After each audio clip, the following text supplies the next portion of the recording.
are listening to WHOA Podcast, coming to you from Gainesville, Florida. Hey, hello everybody, and welcome to another episode of the WHOA GNV Podcast, the podcast bringing you businesses and individuals that make you go, whoa.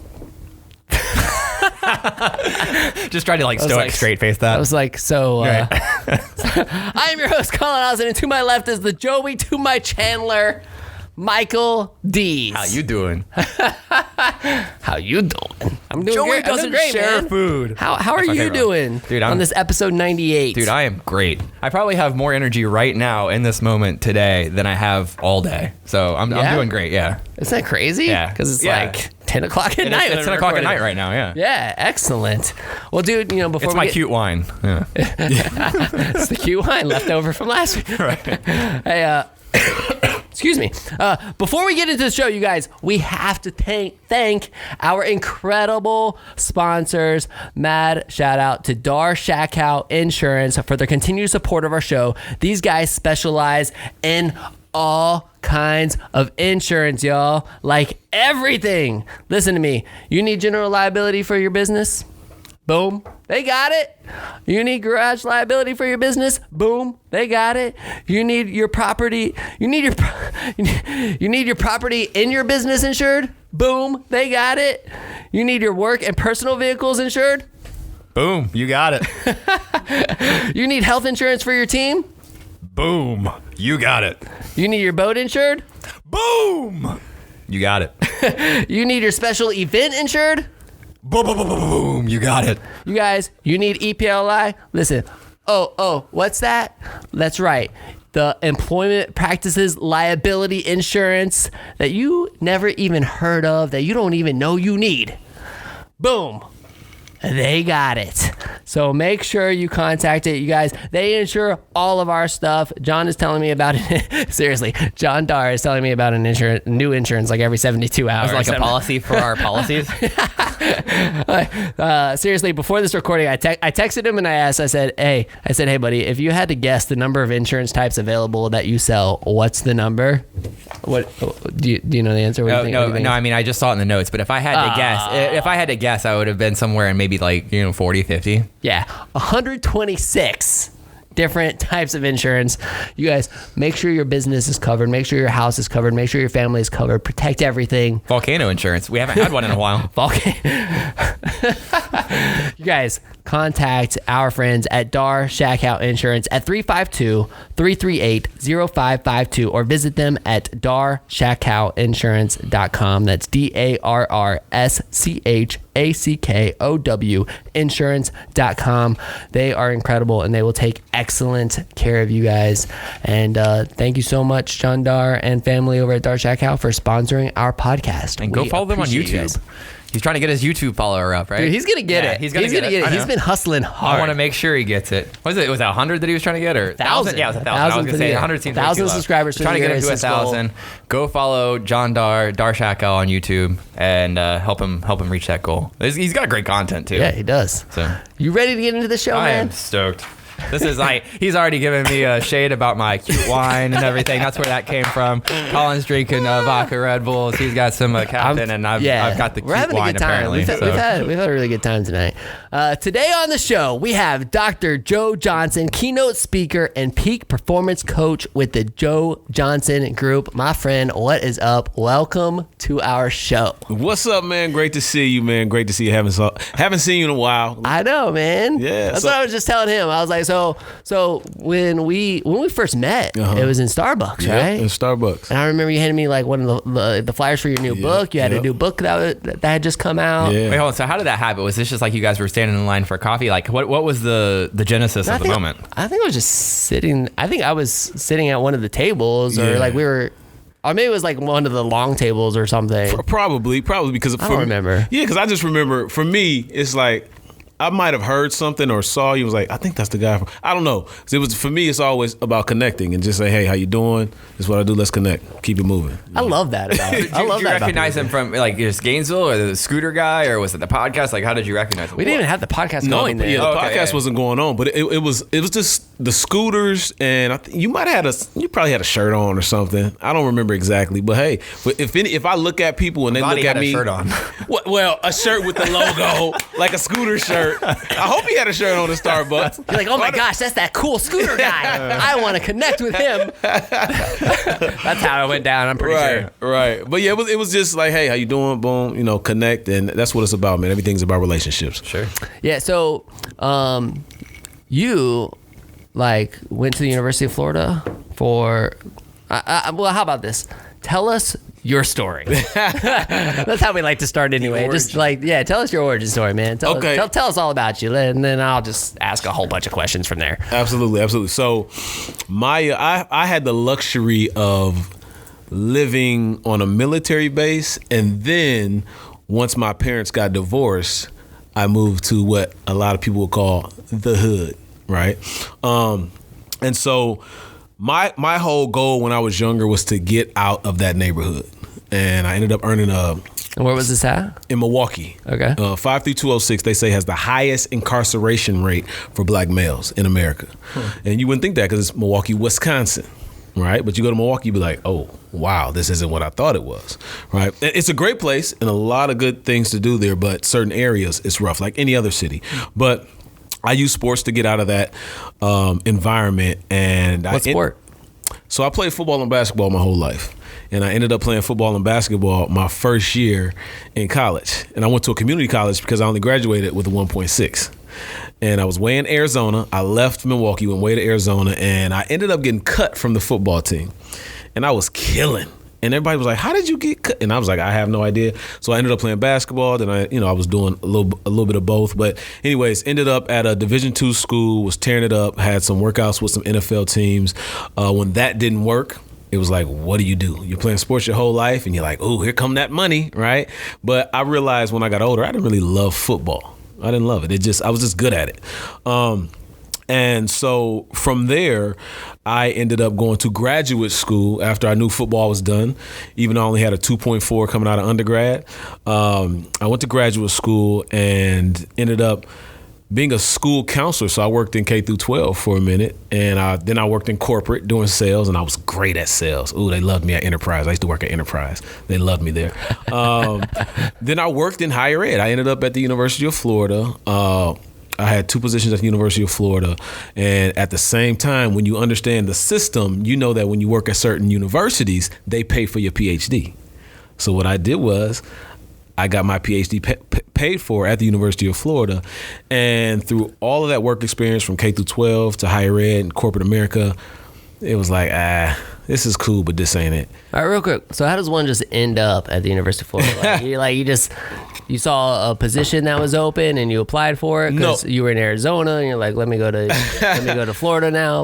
No. So what happened was Arizona was early in my undergrad. Okay. I went to 4 different undergrads. Okay. Ended up graduating from Saginaw Valley State, but my master's was at Western Michigan, and that's where I met my wife. Just because you like to travel the United States? I was used to it, right? I just like to go to school. Hey, 4 different undergrads, so let's go. I had to figure out what was the best place for me, right? Okay. When you're playing sports. But I met my wife during my master's at Western Michigan University, and she ended up getting a position here.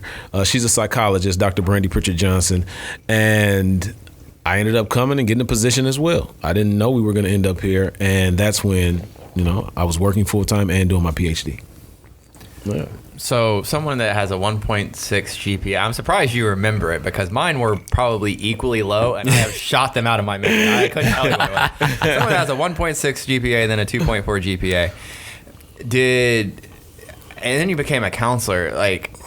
I'm already completely intrigued by the fact that you had to have some counselors, some teachers that were just like, who is this guy? Like, did you have any like haters? They didn't believe you would make it, and then you go and get a PhD. Like, how did that happen? Well, I always tell people I'm the ultimate hustler, right? I'm the ultimate, like, I can learn anything, and a PhD isn't hard. It's just tedious, and you got to learn how to get through it. But at the end of the day, I knew that I wanted to be the speaker that I am and do a lot of training around the country and soon around the world and write books and all that stuff. And I knew that a PhD would be nothing but a tool for me, right? I'm highly educated in a specific area, but it's a tool. It's not, people think they get a PhD and then they're rich. No, it don't work like that. How are you going to use your education in multiple ways? So that's how I look at my PhD. So I was a chronic underachiever. Chronic. I mean, real bad. To be clear. Yeah. in a very maybe similar way. And the one thing that really grinded me one time was, like, I just wasn't a good student. I didn't care. Yeah. It wasn't because I wasn't smart. It wasn't because I didn't get it. I just didn't care. And I got to 10th grade, and I was always in these honors classes because that's where all my friends were, and that's where I should have been. And I just didn't want to put in the work. And then I had this, it was an honors algebra, 10th grade, high school, and I'll get to the point. This woman was actually convinced that I was dumb. Right. She thought I was dumber than anything. And she called a conference with my parents and said, your kid is not smart enough to be in my class. And I'm just sitting here like, oh my dad probably wanted to pop me for having to listen to that. But he hears that and is just like, wow, she doesn't get it, does she? Yeah. I haven't made it in life. I haven't done anything, but there are still times that I feel her, and I'm like, man, I wish I could just show you who I am today for the fact that you would even say that I was too dumb to be in your class. Right. So, and now, to be fair, I armed her with that because I didn't try. Is there anybody like that for you where you come out with, you get a PhD from the University of Florida that you just want to go back and be like, here you go? Well, you know what's funny? And yes, to answer your question, there are people like that. But however, I always had a positive attitude. I was fun. I would do some things that people didn't know, right? But a lot of people liked me because I smiled a lot. But I didn't take no mess, right? Didn't take no mess. But what I will say is Western Michigan, when I went there, and I love Western Michigan. That's where I started doing a lot of work in the community, all kind of fun stuff. But they asked me to apply for the PhD. I did. They interviewed me. Then they denied me. I was like, how do you ask me to apply for your PhD program and then you deny me? Right? And so for me, I was like, oh, so what you're doing is telling me I can't get through a PhD program. Came to a school that was ranked even higher. Did it in 3 years and 10 months. And got out of here, and what they do, they asked me to come back, hey, be in our alumni magazine, which I was like, no problem, cool, kill them with success. That's what you do, kill them with success. So are you in the magazine? Yeah. Oh, that's awesome. Absolutely. Take it to them, baby. Yeah. Say University of Florida grad on it. Well, one of my former professors, he said, you know what, I always bring your name up in meetings, so I'm representing for you down here at Western Michigan. Beautiful. Yeah. So this is really cool because I'm like reflecting back to that moment where we met in that Starbucks, right? And then, so many people tell me, oh, you can't build relationships through social media. You can't build relationships. I mean, we established a relationship in that Starbucks. That was the first time we had ever met. Yeah. And then from there, I'm like, dude, this guy's cool. Like, I'm gonna connect with this guy. Like, so I started following your, stuff on Instagram, on social media, and I'm like, dude, this guy's legit. this guy's got it. You recognize that in people. You're like, man, this guy's got it. Right. And I started really following your content. And I remember like when I said, hey man, when you're back in town, like hit me up. Let's definitely connect when you're in Gainesville. Let's go grab coffee. And so it just happened that you were coming back to Gainesville, and so we got you here on the podcast, which is super exciting. But man, yeah, like I guess just I don't know, just think, well, real quick, like what's bringing you to Gainesville right now? A vacation. Taking our kids to Orlando, but my wife, when we left, she hadn't been back to Gainesville since we left 3 years ago. And so it was good for her to come back. We'll go on campus, connect with some of the folks there. But also just, we did some cool things here, man. So it's great to come back to a town like this and just, reconnect with folks. And a lot of people left, but a lot of people are still here. So, and then also to do this, man, this is dope because I follow you as well. I like people who have, you built something from the ground up. It's banging, right? And so I pay attention to how people move. And so I was happy to come back and do this. What years were you at the University of Florida getting your PhD and stuff? So I got here in 2011, left in 2017. I started the PhD in 2013, and I was out of there in 2016. Okay. Yeah. Talk to me a little bit about this speaker career. Yeah. That's really started to go. Yeah. Right. I watch your stuff and I see you, grab a phone and record something that's on your mind and these things, it's funny because I always. Through my content and the stuff that I'm telling man, everybody has a story. You got to share your story, tell your story. But so many people are afraid of being judged. They're so afraid of, Collin, nobody cares what I have to say. Nobody cares what I have to say. And I'm like, man, that's just not true. You really don't know who you're impacting. And you create this content. I watch the stuff and there's a variety of different topics. And and it's fantastic. Thank you. It's fantastic, man. So talk to me about going from getting your PhD to becoming this really incredible motivational speaker. Yeah. And the things that I'd be interested in knowing, how did speaking gig number 1 come along, right? When did you start getting paid to speak? How does one go about getting paid to speak? Some of that kind of stuff. Absolutely. So can you tell me a little bit about that story? Yeah. So I started. 2006 was probably my first talk, I guess. And I went back and listened to it. It was awful. Oh my God, it was Do you remember where it was and who it was with? My grandfather has a church. Okay. And he let me speak about Father's Day. And I was listening to it get me off the mic right now. It sucked, right? Oh, man. But, we all go back and look at certain things that we did and we're like, You were speaking about Father's Day? I was speaking. Okay, were you a father at that point? You said you have kids now? No, but I was speaking about how, a father is extremely important in a child's life. Okay. Right? But I started to speak when I was in my master's program, and I was just doing it because, hey, you're a master's student. Can you come speak to this class or speak to these students? Okay. And people, they would really listen. I was like, wow. But it was one day I was the co-advisor for a student organization, and they brought in a speaker that came in. We picked her up from the airport. She spoke for 45 minutes. We took her right back to the airport, and then we gave her check for $13,500. And I was like, whoa. So this can be a career, right? I didn't think about it as a career, and I began to take it seriously. But I spoke for free for about 4.5 years. My first check was maybe $200, $250, and I always tell people that speaking is an art form, like being an actor or a music artist. Everybody can't do it, but you go on LinkedIn, what do you see?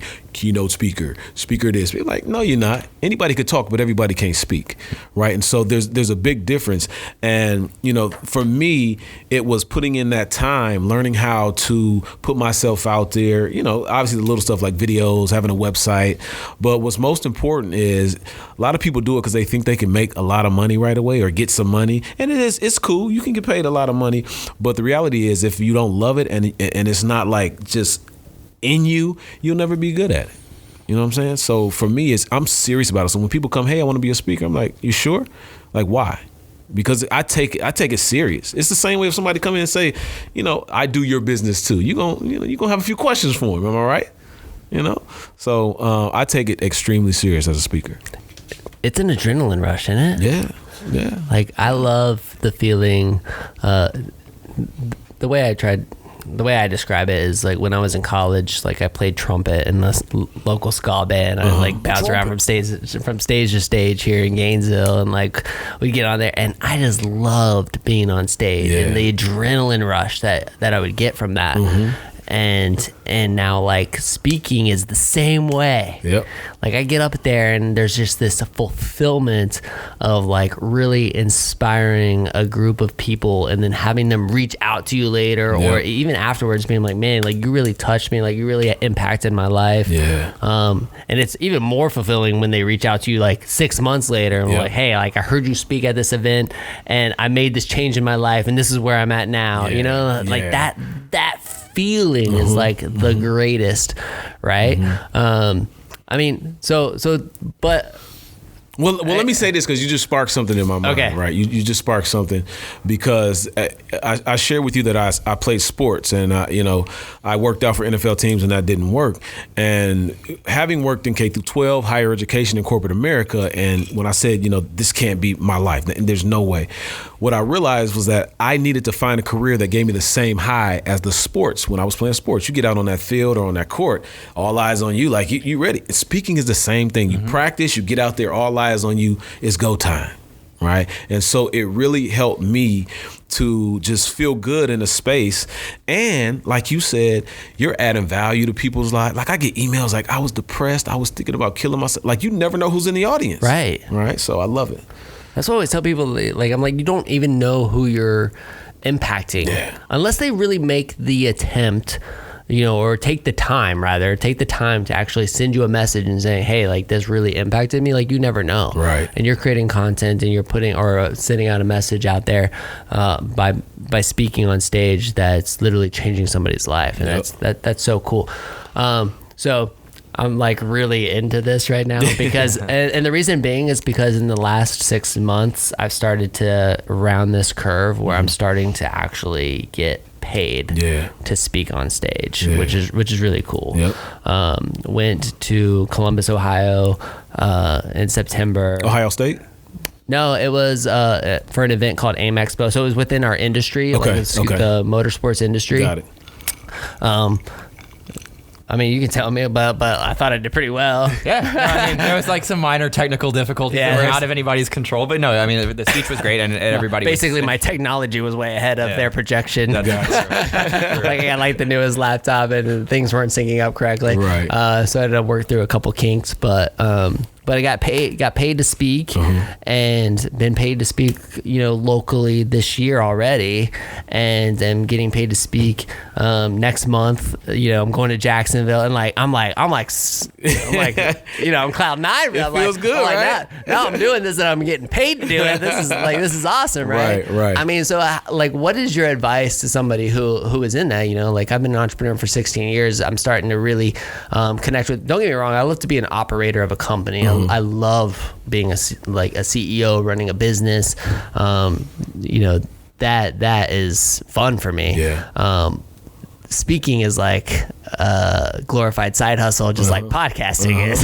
You know what I mean? But like, what's your advice for somebody like me who is just getting started and really starting to find that groove? I mean, how I didn't even know what to charge. Like, I don't even know what to charge. Right. What do I charge somebody? I mean, what did you charge somebody the first time? How did you figure that out? Yeah. I mean, let me. I'm gonna ask you a question that I ask a lot of people who I work with, and moving them from them saying I'm a speaker to a paid speaker. Right. I have something called the speaker hack that I have. But my question is, how much do you think your information is worth? In a keynote specifically, an hour-long keynote, what do you think that value is?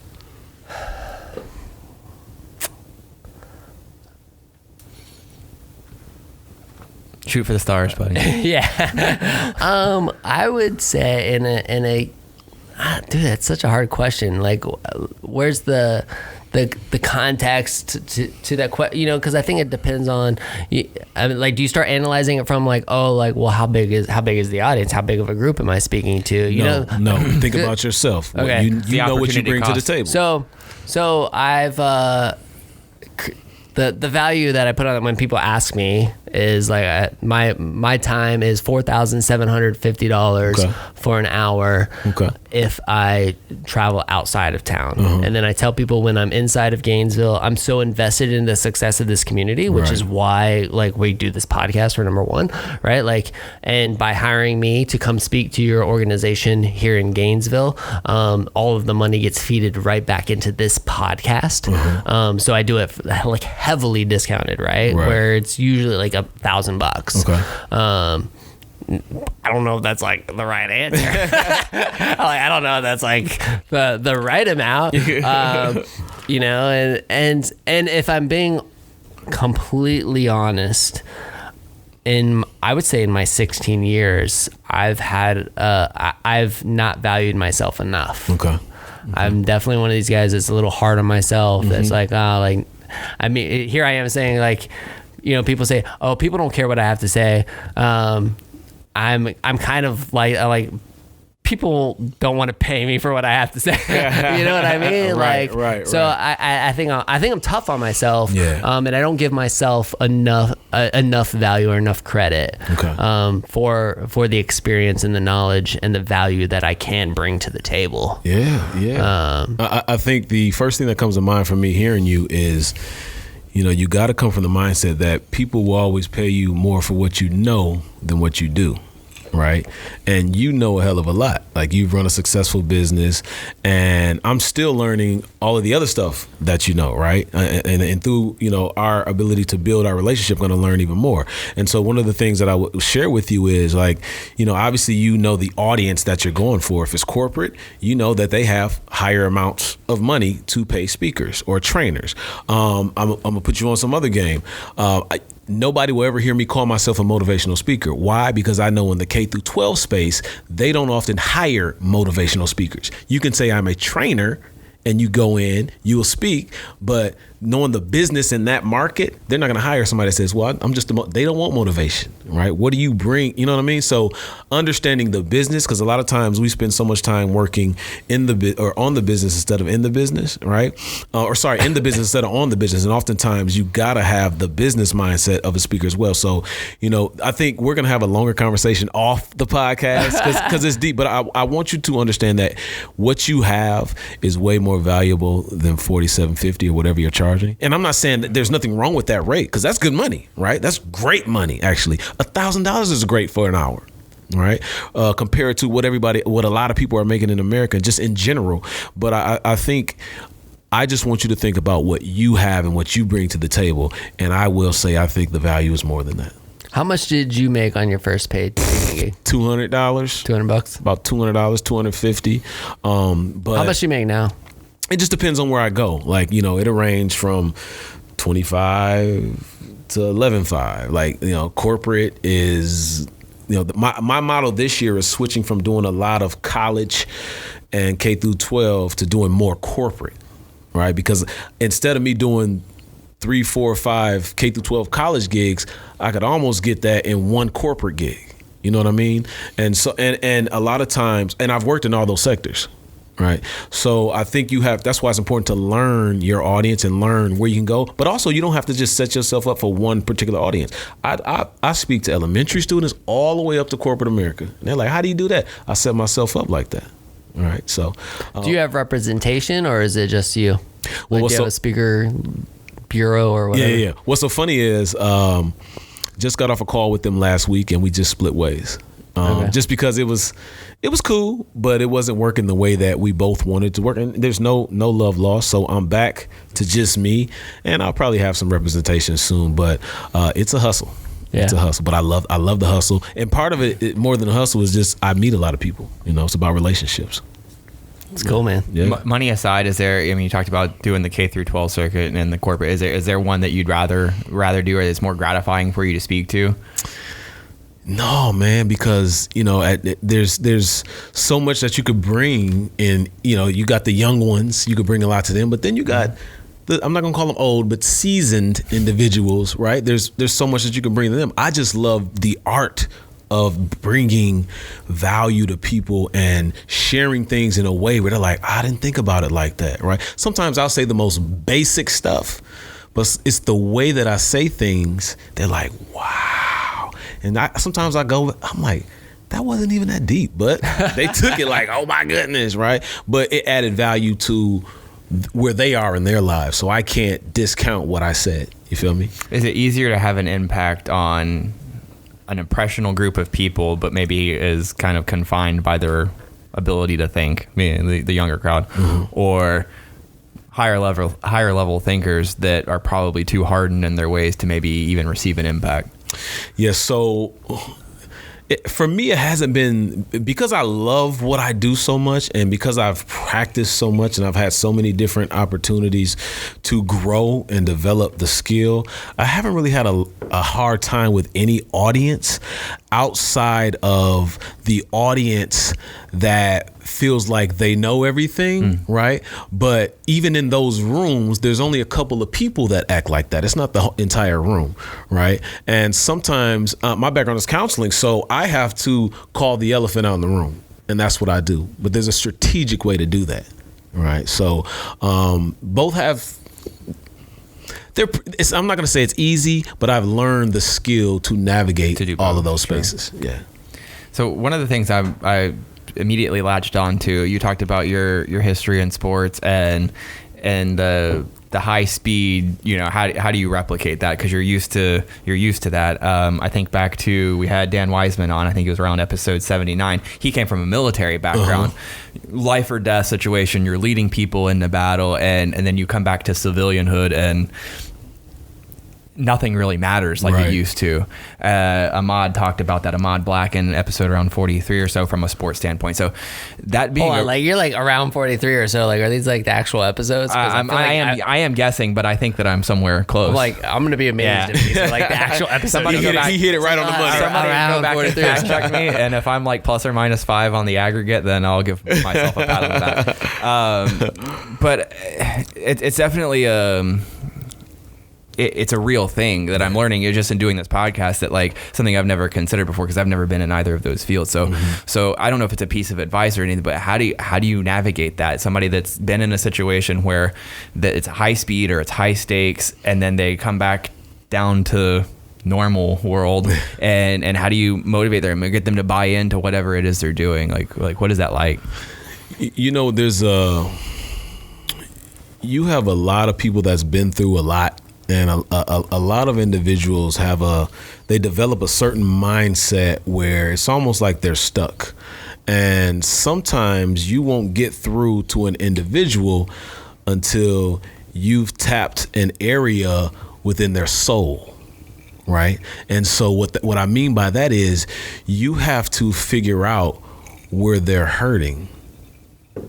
You feel me? And this is what I mean by that is, sometimes you have people that, like the bully. Let's take the bully, for example. The bully's, hey, I'm going to beat you up. Give me your lunch money. I hate you. Social media talking crazy. But when you figure out that maybe they don't have a father in their life, right? You figure out where they're hurting and you tap into that, they soften up. So it gives you an opportunity to go even deeper and for them to open up. But the hard part is figuring out what that spot is and how to tap that. So that's why when I go places, especially corporate or entrepreneur events, I ask so many questions. There's so many meetings. I want to speak to who's bringing me in, like the team that's bringing me in, but then I want to speak to some of the employees without you all. Right, because I'm getting that information to help me to build what I'm taking to the table the day that I have to speak or do the training. So you ask a lot of questions, but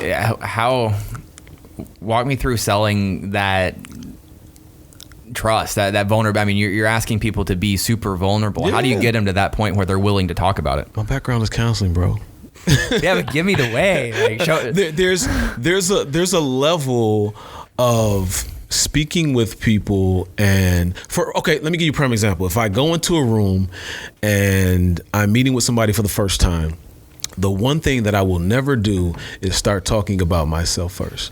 I'll start with, hey, I'm Dr. Joe Johnson. I've heard so much about you, or I really want to learn more about what you do, and just tell me a little bit about So I let them speak. And some people are like, well, why are you here? And I say, I'm not here to, I really want to just learn about you and your organization or some of the things that you bring to the table, because I've heard from you from this person or that person, and I just wanted to come learn for myself, right? So I'm pushing for them to share with me so I know where to begin. Beautiful. So that's how I didn't know I was looking for often. a specific answer, but you nailed it. I mean, I think that's beautiful. That's I don't know. In a way, it's kind of exactly what I wanted to hear without knowing that. But. Yeah, because, think about us. If somebody comes in here and maybe they want to work for you or work with you, whatever it may be, and they just start maybe bragging on themselves, but you feel like they don't have any interest in what's going on. Like, you want to know what's going on before you put yourself in, so for me, it's all about getting to know who you are before I open my mouth. Well, it's hard to do, right? Because I think there's also an aspect that you want to sell yourself as an expert. Mm-hmm. You want someone to have a reason to want to trust you. But part of the expertise is knowing how to listen. And if you can't listen, how you going to be an expert?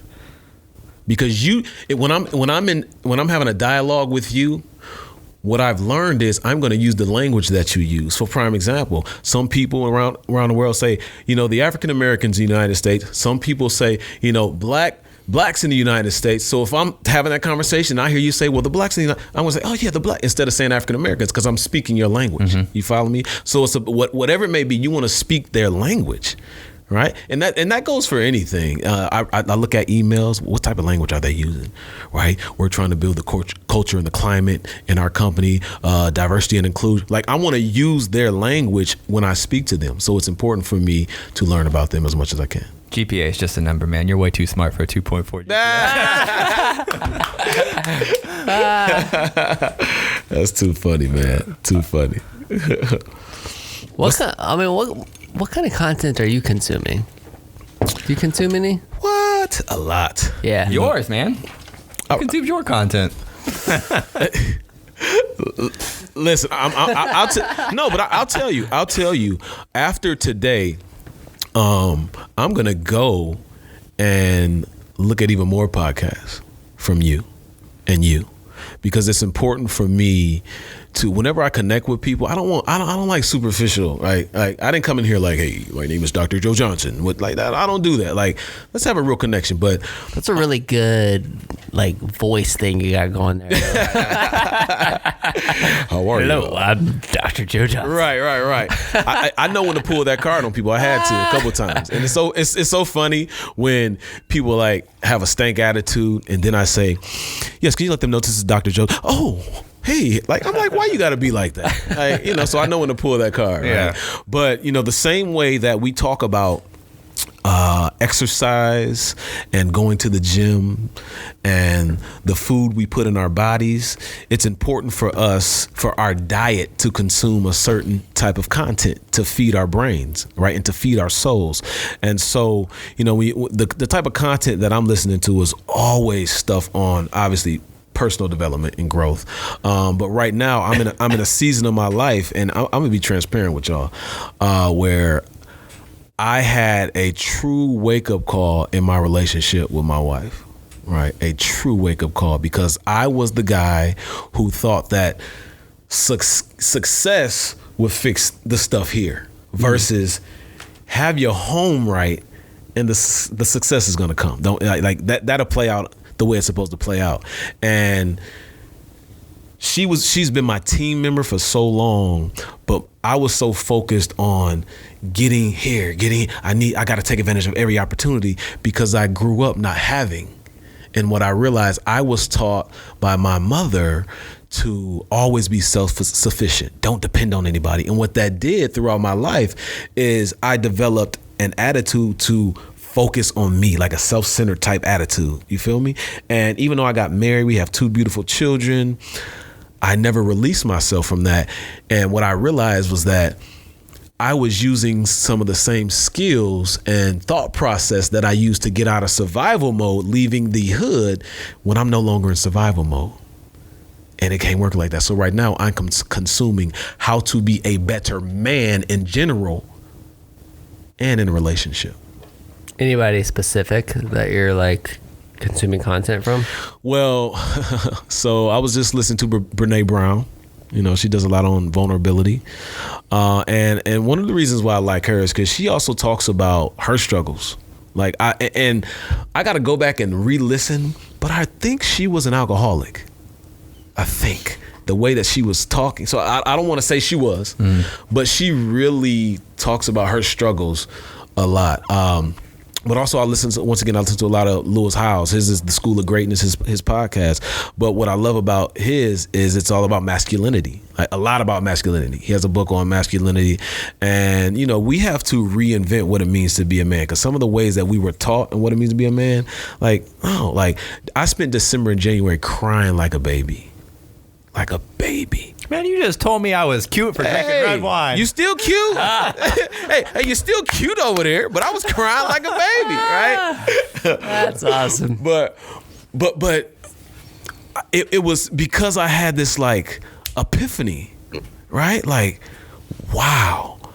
And the other thing that happened during that time is my aunt-in-law, who I'll just say my aunt, passed away, and then that Kobe Bryant situation happened. And for me, it was like, I don't care how much money you have, nobody is untouchable. You never know when your last day could be on this earth. Right. So having all these wake-up calls, and for me, it's really getting myself right to realize, how can I be a better man, a better partner, husband, father, and that's where I am right now. That's where my head is. It's unfortunate, but it's life that it takes those situations, those scenarios to kind of bring you to that. Yeah. I mean, if I'm on it, I dealt with a lot of it over December, January too. And, you know, if you believe in higher power, faith, and all that kind of stuff, it's like sometimes you get it because you need it. Yeah. But sometimes it just, like I said, it just sucks that it takes something like that to kind of open your eyes to really what's important. It's just... You wish it wasn't like that, but... Well, think about it. And I'm going to ask you, both of you all, a question that I've been asking a lot of men and women. Whose podcast is this, bro? Oh, I love it. I've always wanted to be on a podcast. This is cool. Well, I'm going to test what I've been... No, I'm just kidding. I've been asking a lot of men this because of where I am. Do you think you were prepared and had the skills to be in a positive, loving, romantic relationship? Did you grow up with those skills? Did you have it, or did you have to learn it, or you're still trying to figure it out? Oh man. No, I'll go. There's a lot. There's a lot that I learned that witnessed and was like, okay, this is what it's like. This is, you know, my parents they're still together. They were married in 1976, so they'll be celebrating 44 years together in April. I don't wish to have any negative commentary. Was it an ideal marriage? I don't know, but they were together. Yeah. And so I did get a lot from that. But also, even at a young age, I was like, I want to do something different. Like, there were values that were instilled into me, but there were things I didn't like. Yeah. And I couldn't. I remember being at a young age, and it's like, I can't wait to do this on my own, because like I would do it differently, and I would, you know, everybody thinks they do it better, but like, yeah, there's a lot of things, from the way we spend holidays to whatever. It's like I couldn't wait for the opportunity. And to be fair, I'm 34 now. I've lost a lot of relationships because I was so eager to do that maybe was too smothering or too whatever, because I was so eager to build that that, you know, maybe didn't have the patience to let something play out. Do I have the skills necessary now? No, I think I do. Maybe it worked out like that for a reason. I'm not too naive to say that, but I think I do. But I also would tell you that I'm always learning. There are people here that constantly hold me accountable to being the best man, the best person in an ever-changing society, to always kind of keep focused on those growths and not think that you got it figured out, you know. Yeah, we need you to be better around here, actually. I was actually pointing to Allison, to be fair, but also a huge Brene Brown content consumer. I was looking over at her when you dropped. I felt her like this. Yeah, she was like, I got you. She sends me texts and emails all the time about all kinds of stuff. She holds me accountable in that kind of way. She's a dear friend, but I'm always forward thinking about that kind of stuff. So that's my answer. I gave you enough time to think about yours. Yeah, you're not getting off the hook. What was the question? Can I have the country of origin, please? I certainly don't think that I have it figured out. Yeah. But, you know, when I look back, I'll say this: I feel like one of the luckiest guys on the planet. because my wife, you know, and really even in terms of timeline and the way things have worked out, like my wife, she was my girlfriend before we even started this business. Yeah. Right. So she's been there from the very beginning. You know, she's been through every trial, every tribulation that this business has ever gone through. Mm-hmm. And she has been that rock for me every time something has gone wrong. She has been the person who has always held me up and said, "You've got this." Yeah. You know, and luckily, like, in addition to that, I've definitely had team members who have said, "I believe in you." Mm-hmm. And that helps as well. Don't get me wrong. But at the end of the day, like, she's like that one person who is always like, "You've got this, babe. You've got this. Yeah. You can do this." Right. And that, you know, so when it comes to romance, like, I definitely think I'm always learning. I always want to invest into my relationship and always be a better husband, a better father. But that, like she's my rock, man. Yeah. She's the core, and definitely, I definitely think I've had a good example set forth. My parents are still married, you know, and I'm sure that they've had their trials over the years, right? Like, but the value of marriage there has been a key component, you know, for them, has been a key focus, like, and that's impacted me. And divorce, you know, anything like that, no matter what happens, is like off the table. Right. It's like not even an option. And so, like, I don't know, man. I feel like I'm super lucky when it comes to that, because like I have that rock. Yeah. You know, and really even within the last 12 months, like we've really gone through some trials here between the different businesses that we operate, and different kind of marriage. Yeah, it's a different kind of marriage. Right. But you know, my wife, she's always right there. She's always like, "What do you need me to do?" You know, and like that. Like, that has been such a key factor for me, and it's great. And I don't know if that would be the case if she hadn't have been there from the beginning. She's seen what this looked like when it was nothing. Right. You know what I mean? Yep. When I was going on more dates with my ex-business partner than I was with her. You know what I mean? Yeah. Like trying to get this sucker off the ground. Like, she was there. Right. So. You're getting super deep on me, bro. No, that's I mean, listen. Listen. So what should we be doing? Yeah. Give us the correct answer, Dr. Joe Johnson.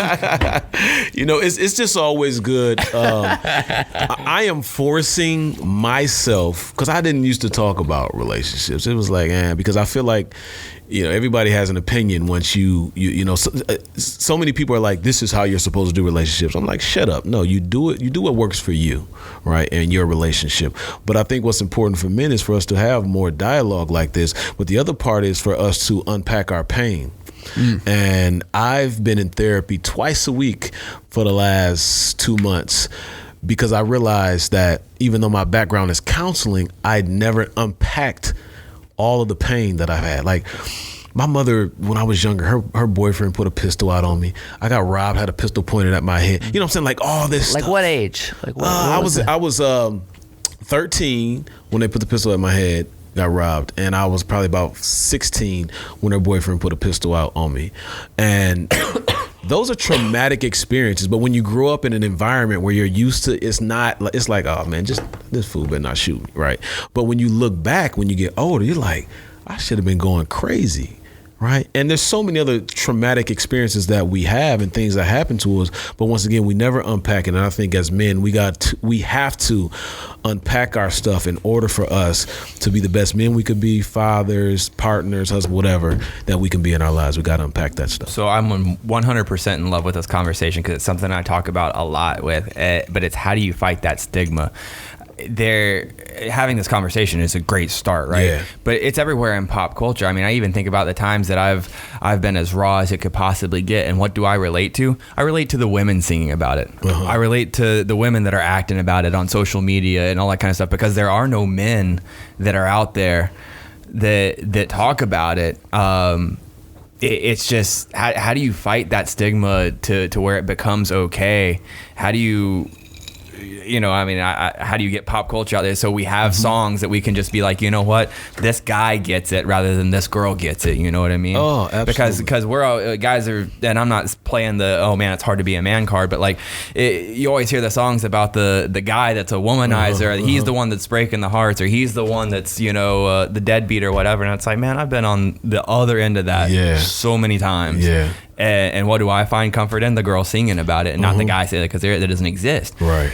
This is just one small example, but so how do how do we change that to where there's more of a positive environment for men to be able to be more human than what society allows us to be? Similar to what I did today. I gave you shit about the wine. Right? Yes, you did. But then also said I cried for 2 months. Right. Right. I'm okay with cry, baby. Okay, hey, wah, right? There was a time in my life that you would have said that about the wine, and I would have been like, oh, okay. Yeah, let me get some. Right. Let me start doing shots out of the bottle, exactly. Right? But no, I'm just like, okay, I'll drink the wine. I don't care. Exactly, and so it's about us becoming okay and more vulnerable about like just sharing stuff like that. Like I could have left it at that and act like I was super macho. No, your boy cries. Right. Your boy gets hurt. Your boy been. Man, like in some pain, you know what I mean? And I'm okay to talk to another man about it, right? We go to our moms often if your mom is still living, or your grandmother, but how often do we go to the man and have this dialogue of, man, this is what I'm dealing with? And I think we need more of that. And to do that, we got to share our vulnerabilities with each other. That means like, I know something about you, you know something about me, because one of the things that we do is we share, but we're scared that people are going to take that and use it. And so it's important for it to be vice versa. Mm-hmm. Yeah. One of my mentors in this life has a saying that I just 100% wholeheartedly disagree with. And he will tell me all the time, well, son, and you might be able to tell who I'm talking about. See, men are physical beings and women are emotional beings, and you're just going to have to, and I'm like, I don't think you understand me at all, because I'm more like that than I am them. Like I am an emotional person. I am vulnerable. I am raw. I am the one that saves quotes and stuff on my phone. I relate to stuff like that. If I talk to my dad about some of that stuff, maybe he gets it. I talk to this gentleman about it that I consider, a great source of wisdom, maybe a chief of wisdom at that. He's our chief of wisdom. I'm talking about Lee. But he's like, he'll tell me men are physical, women are emotional, and I'm just like, it's not. How can you be so archaic and like not, so black and white like that? Because I just don't see it that way. And it's still that stigma that presents itself. And I just, I'm not for fast forwarding life and but I just wish that society would immediately, like, I wake up tomorrow and just accept that we could talk about it openly without it being stigmatized. Yeah, that's why it's so important to have, that counsel together, right? Like, for people who have one person that's their go-to for everything, I'm suspect about them. Because one person can't give you everything. One person may be extremely knowledgeable about helping you in your business, but spiritually they can't feed you. One person may be extremely knowledgeable about feeding you spiritually, but they can't help you out in the gym. Right. So we have to have different people that can tap us in different ways.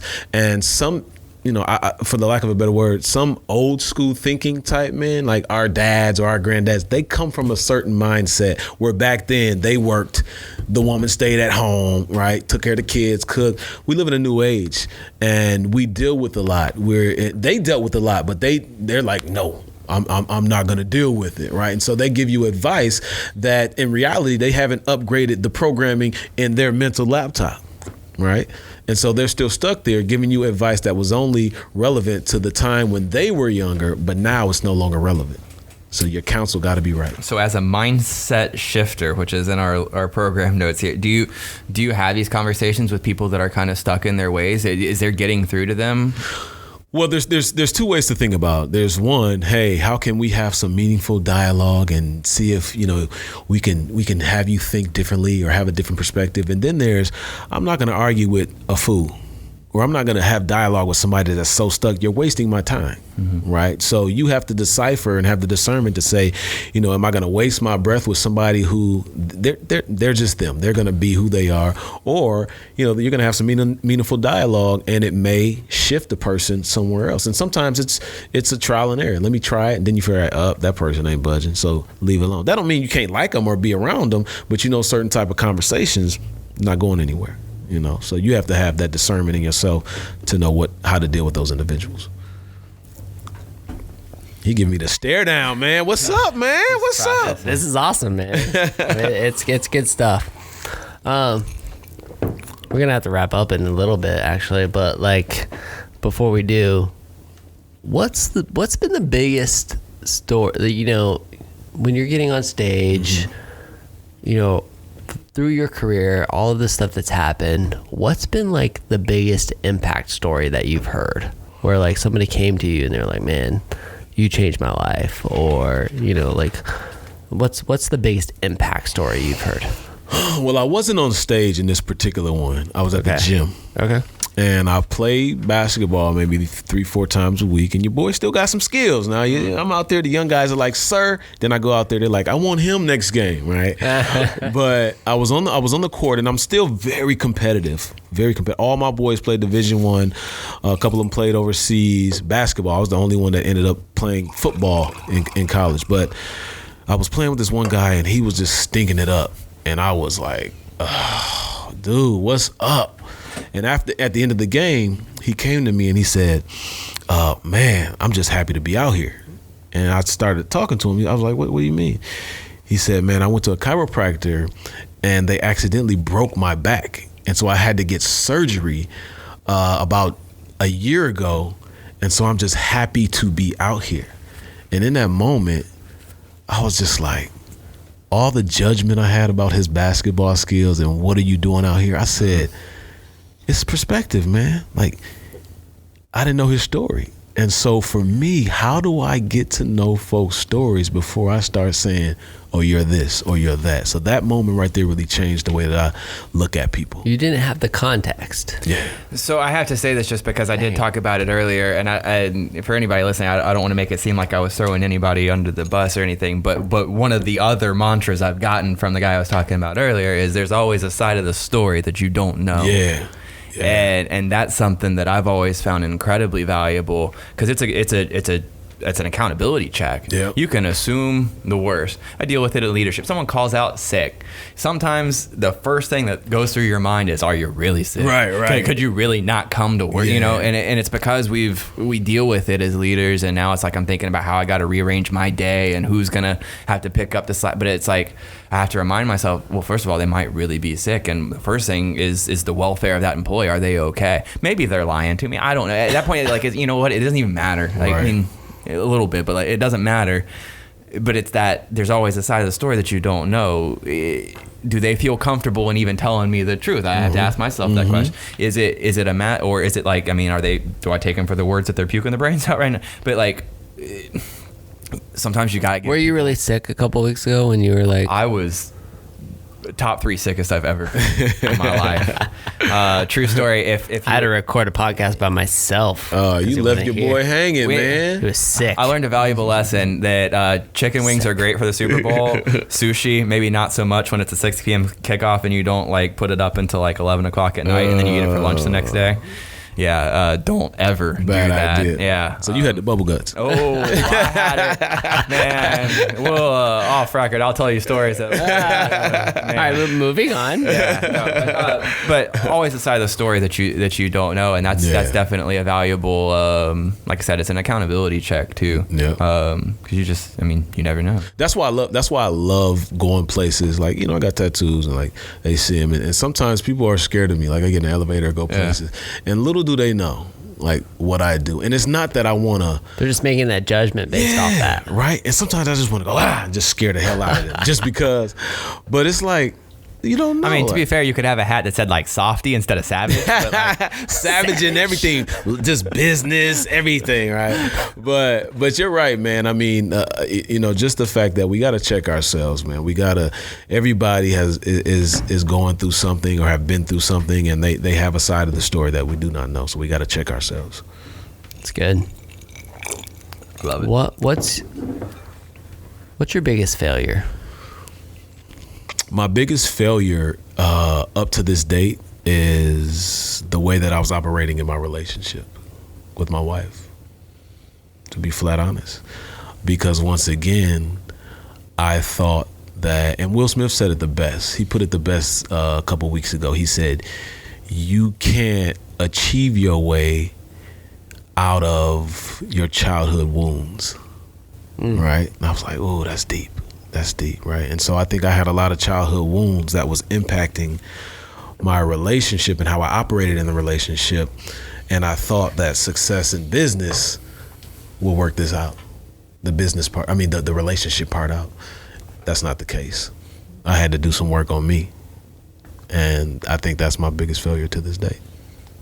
But is that an overnight realization? Like, did it just click one day, or is it something that you still find yourself working on? Oh, I learned that it's gonna be a continuous process. I'll probably have a therapist or a coach my whole life, because I just need it. I just need it, and I want it. I need it. I want it. I desire it, because I desire to be a better me. Right, and that's real. Not like, I always want to level up type, but. Right. I tell people all the time, like, they see me on Instagram, they see me speaking. I said, one thing about my career that it's taken off, but because I haven't done the true work that I needed on myself, it hasn't taken its truest flight yet. All right. So I'm getting ready to take flight, y'all. So y'all better watch out. So how do you delineate between something that could be motivating, something from your childhood that you're like, hey, this isn't going to be me. I'm gonna rise up. I'm gonna whatever. I'm gonna do things differently, versus that actually, in truth, holding you back. Yeah. Well, it's deep, man. I think, I just think about the energy that I put out from the wounds that I have, right? And let's the prime example, like. They used to call me Joe Stud when I was younger. Why? Because I had a lot of girls, right? Joe Stud, blah, blah, blah, blah, blah. But in a space that I'm in where I'm traveling a lot, and I'll put like a whole picture of my family up, and you have these women that will still, hey, so are you married? You just saw the whole picture. Like, what is your problem, right? And so it's always these tests. Collin all the girls gets that too. Right. Collin all the girls. Throwback to 2003 MySpace, baby. I will never. That was your name? That's my MySpace name, Collin all the girls. If there's one, I will never miss an opportunity to throw that one out there. I'm gonna go Google that just to see what pops up. Oh yeah, that and his Facebook status back when that was the thing was swinger status. I'll never forget that either. That's what you had up? Stop it. Yeah, that's true. You know it is. Sorry, Shannon. I'm not sorry to you though. Swinger status? Swinger status. Oh man. my! Hey, you know what? I'm not even gonna jump into that. Hey, what works for you works for you, right? No, I'm just kidding. Two things It's like 2002, 2003 is MySpace. I was in college. Back when we were all coders. Calling all the girls. Right. HTML trying to make my page look awesome. Right. I had Goo Goo Dolls playing in the background of my page, so that's my cross to bear. Yeah. Gosh, dude, I miss MySpace. The real MySpace. But yeah, man, it's just like you're always gonna get tests thrown your way, and the question is, do you have the discipline? Do you have what it takes to just knock down all of those tests that's going to come your way? And I think part of that is unpacking and seeing what you need to release from yourself. For example, I created the R4 process that's in my new book, right? It's reflect, release, reprogram, restart. in any situation in your life, right? You reflect on what's going on. You release, because some of us, like, we have these people in our lives that did something to us, and we never release ourselves from that pain or that hurt. We don't forgive, or we don't forgive ourselves for the stuff that we did or did not do, right? We don't reprogram ourselves. And the way that I say, the way that I speak about that is, you got to get around people that radiate the type of positive energy, right? Because, they talk about the law of attraction, but you got to radiate, right, in order to receive, right? So you got to get around people that radiate, that positive energy, and they're tapped into their purpose, and it'll just feed right into you, right? It'll bleed from them right into you. And then that last thing is to restart. We all have the capacity to restart. So I'm saying all that to say that there's always going to be tests, but you got to know where you need to grow in your areas that you need to develop, right? And that's that unpacking piece for young men and for women, because women go through hell as well, right? But men, for some reason, we don't talk about it the way women talk about it. So you talked about being cut from your football team, not knowing why. You hear in professional sports all the time, you got that guy that went undrafted or didn't go to the second or third round. He's got the proverbial chip on his shoulder. Yeah. Is that unhealthy motivation? Is that something that you would say you go through that process, reflect, really, how do you find out what's holding you back, what might be toxic for your growth, and what's actually a positive motivator? Well, I like the example of, maybe you didn't get drafted where you wanted to get drafted, or you got cut, or whatever it may be, because that's nothing but like, oh, okay. It's kind of like somebody saying, no, you can't do that. You're not good enough. Right. And so for me, that's healthy motivation. That's healthy, like, oh, I'm about to prove these folks wrong. And it's not that I'm proving everybody wrong, but it's making sure that I'm living up to what I know I am and who I know I am. And then the other part is, yes, you have stuff that holds you back. Like what do you think holds you back? Like what was one of your flaws that was holding you back? It just got real hot in here. You got the nest up. One of my flaws that's holding me back. Sometimes I feel like I have imposter syndrome. Okay. Yeah. Come. What's holding me back? Or have. It might not be now, but it has before. I'll give one before you. I think I was extremely self-centered. You were extremely self-centered? Yes. I don't know if I have an answer to this question. Okay. I don't feel like I've ever really been held back. The only example I can think of is, and even it didn't hold me back, was, I've talked about it multiple times, was when I told my dad that I wanted to be an entrepreneur, and he told me, when you fail in 6 months, don't come crying to me for money. And I think he tried to steer me in the direction of this safety net, the safe path, right? He wanted what was best for me. But that didn't hold me back. I still went down this path, and I still did what I wanted to. So I don't know. I think another way to ask that, is to ask someone that's close to you, right? What do you think was something that held Collin, right? Maybe your wife, or just, somebody that's been around. It could be somebody from your past, just somebody that's close to you. And, you don't have to answer that now, but I know that was a piece of me, and imposter.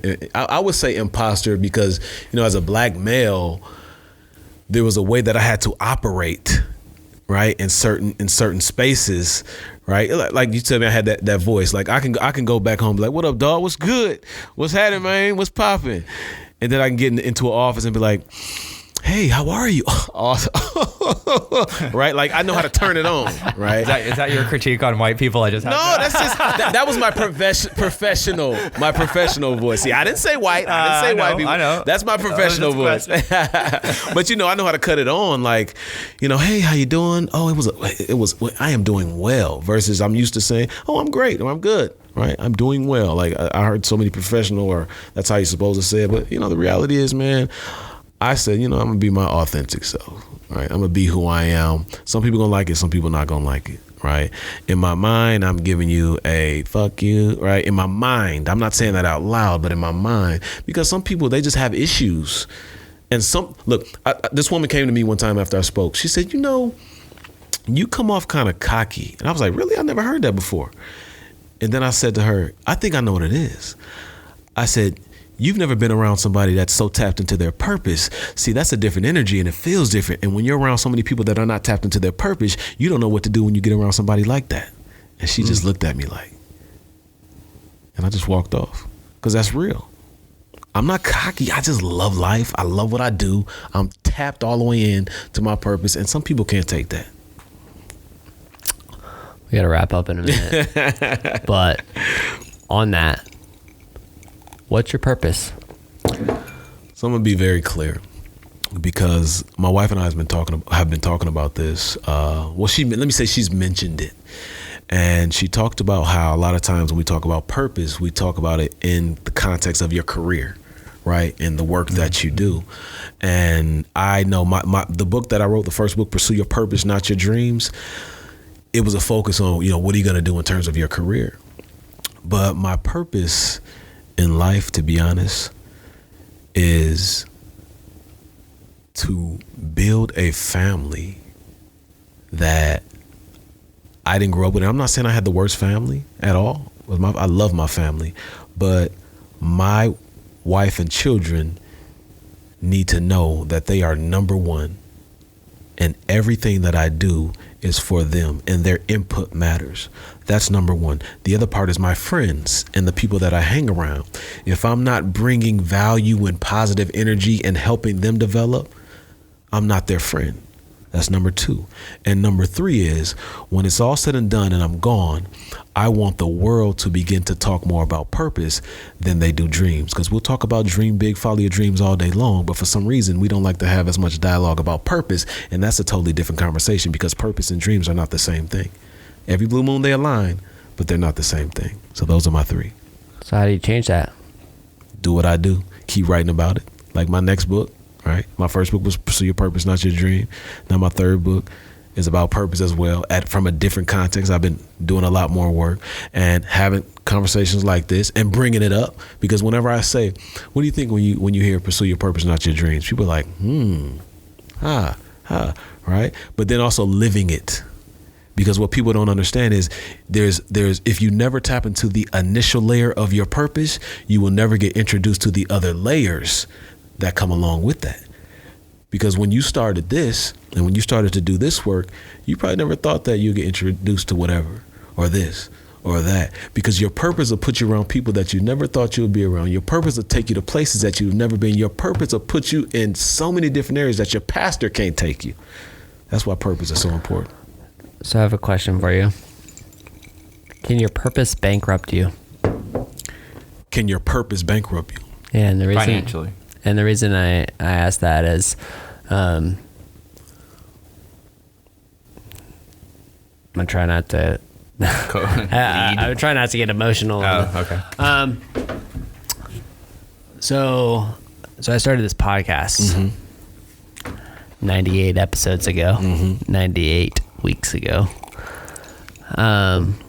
because I believe in this purpose. I believe in this mission of building this community. I sit on the board for the Chamber of Commerce. I was participating in meetings between the City of Gainesville, Chamber of Commerce, the University of Florida, Santa Fe College, and all these organizations that are coming together to really try to create a unified vision for this community. I love this community. My first 18 years of my life were spent bouncing around all over the world as an Air Force child. I went to 3 high schools in 4 years.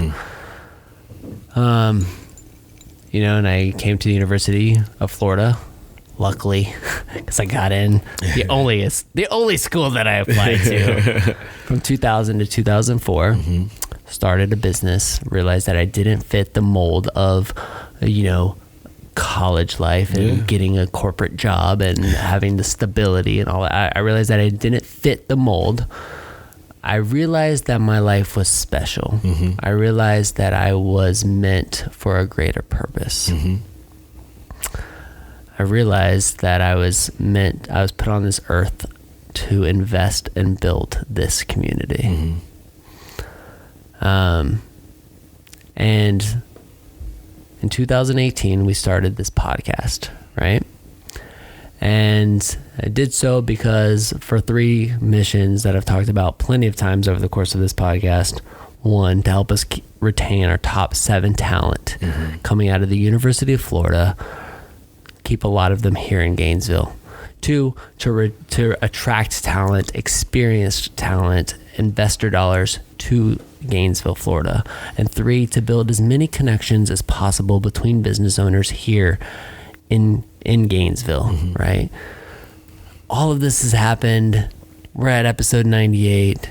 And I'll be honest, like, luckily, you heard me talk about our incredible sponsor, Darshak County Insurance. We're coming around that curve where we're starting to get sponsorships to help us pay for this. But like when I started this thing, there was not even a plan for sponsorships, right?